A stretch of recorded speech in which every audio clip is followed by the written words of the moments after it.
Bir ретке қатынас шырғалаңында мына Ғалымбек деген ғалымның әйелі мен 3 бірдей баласы қаза болғандықтан Ғалымбек өзі айналысып жүрген адам клондау техникасымен оларды қайта тірілдіріп алу үшін тәжірибеханадан керекті аспаптарды ұрлап шығып, отбасындағыларды клондауға кіріседі. Тәжірибеханадан ұрлап шыққан клондау сандығынан тек 3 ғана бар болғандықтан Ғалымбек амалсыздан кішкене қызынан уаз кешіп, қалған 2 баласы мен әйелін құтқаруға кірісіп, көп өтпей олардың денелерін клондап алады.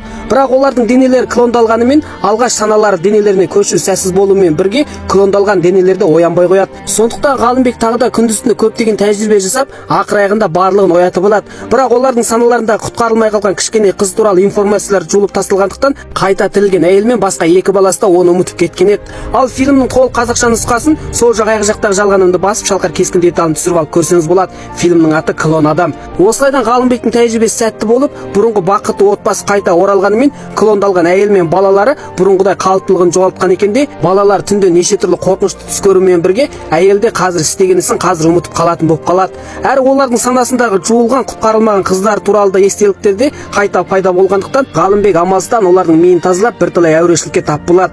Bir күні үлкен қызының миындағы шырғалаң мен кіші қызы туралы оянған естеліктер жуып жатқанда әйел үстінен түскендіктен Ғалымбекте құпияқты жасыра алмай олардың клондалғанын айта салады. Бұны естіген әйелі өзінің клон адам екеніне сенгісі келмесе де амалсыздан шындықты қабылдап, бұл құпиялықты балаларынан жасырын ұстауға серттеседі.